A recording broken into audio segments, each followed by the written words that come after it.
Today we have chapter 23, the bronze bow. Let's jump right in. In a few moments, he had undone the work of months. Overnight, Leah had become again the wan ghost who had cowered beside her dying grandmother. She did not comb her golden hair or sweep the floor or speak. She did not seem to recognize her loom. All day she sat with her head bowed and her hands idle.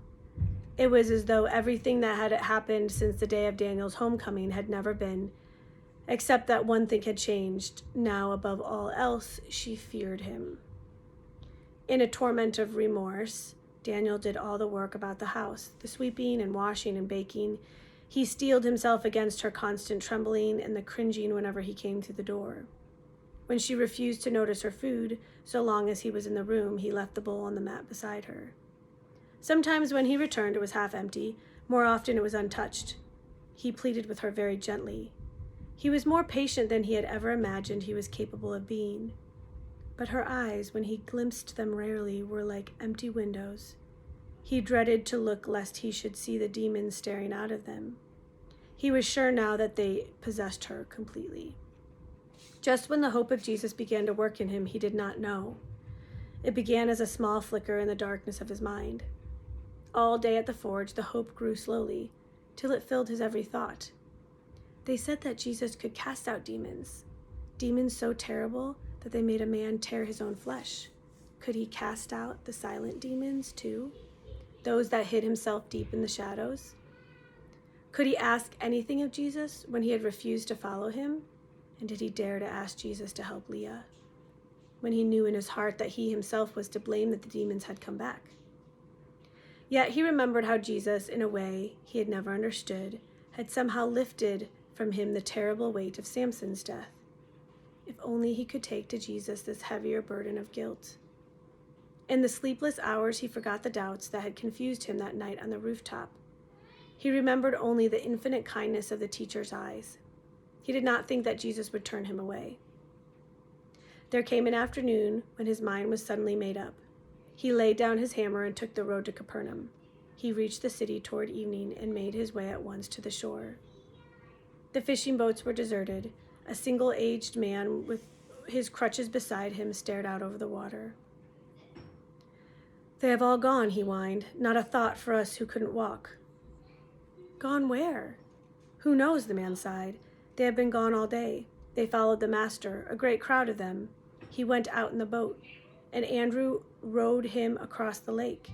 The people ran after along the shore, hundreds of them. I couldn't keep up."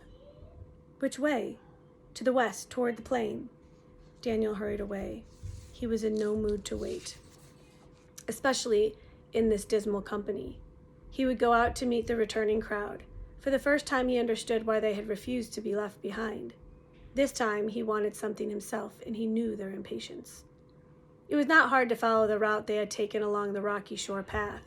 He began to realize, as one excited person after another pointed the way, that a very large crowd had passed by, and that many along the shore must have dropped their work and followed after. He saw before him a barren rise of hills. The light was failing fast, and he could just distinguish a great mass of people, more than he had ever seen before in one place, clotted like a vast herd of sheep on the slope. What were they doing there so late? Presently the sound of their voices reached him like the roar of the sea in a storm, louder and louder, swelling wave on wave. The master must be through speaking, for no one could possibly make himself heard over such a tumult. Above the roar he caught an occasional scream, hysterical, high-pitched.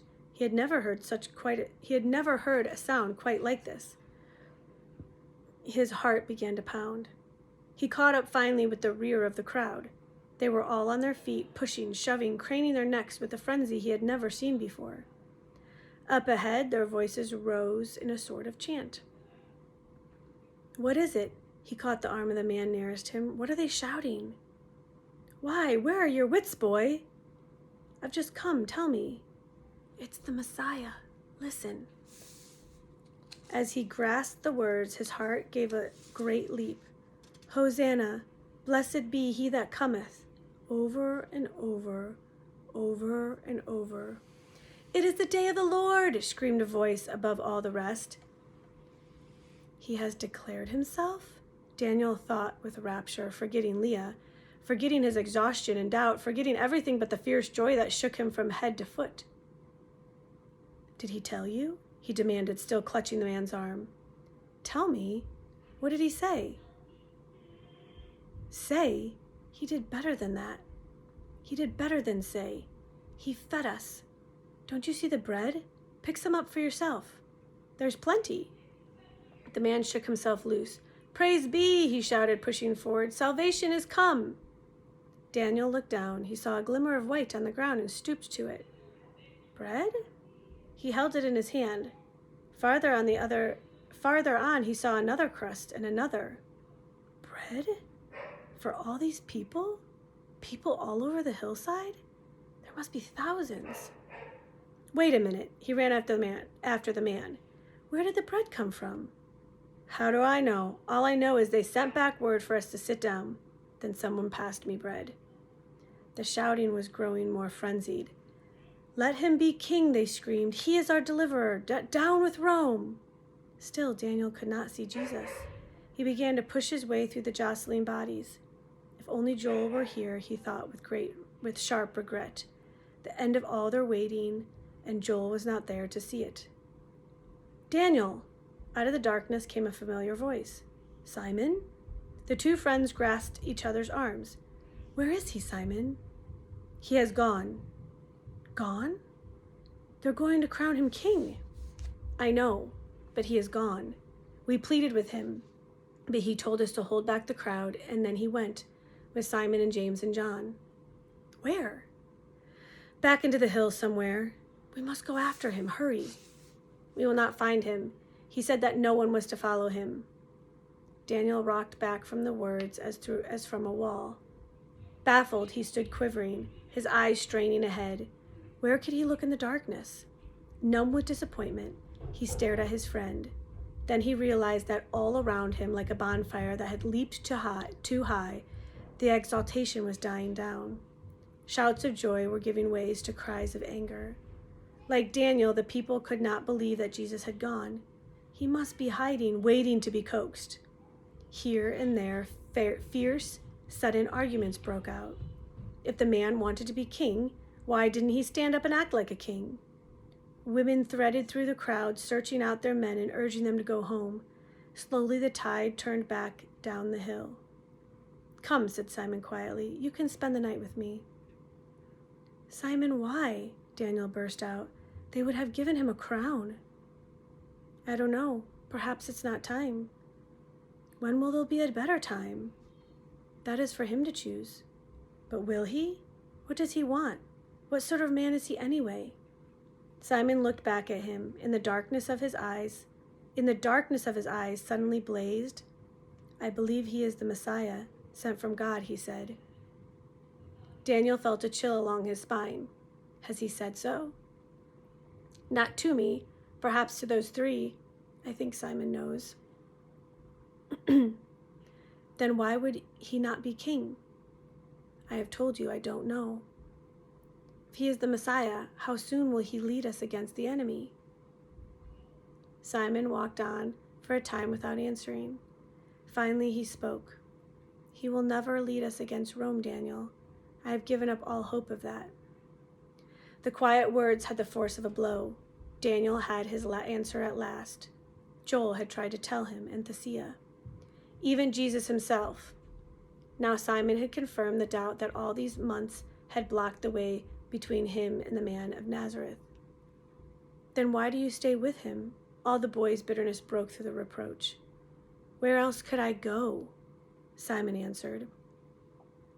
What has he offered you that is worth more than Israel's freedom? He has offered me the kingdom. Daniel's anger was rising. When do you think you'll have this kingdom? You will not understand this, said Simon. In a way, I have it already. That's fine, the boy's scorn was close to tears. You have the kingdom. You can shut your eyes while all around you...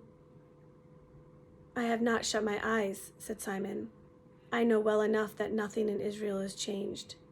but I know that it will be even if I never live to see it with my own eyes.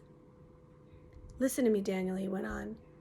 You've seen him caring for these people, the ones so low that no one, not I or anyone else, cared what happened to them. When I see that, I know that the God of Israel has not forgotten us. Or why would he have sent Jesus to them instead of to the rich and the learned? Like a shepherd, he says, who will not let any of his sheep be lost? I'm a poor man and ignorant, but I know now that with a God like that, I am safe. Daniel stood staring at his friend. Simon had lost his senses altogether. Safe? Jesus has put you all in danger. Simon's voice was steady. Jesus has taught us that we must not be afraid of the things that men can do to us.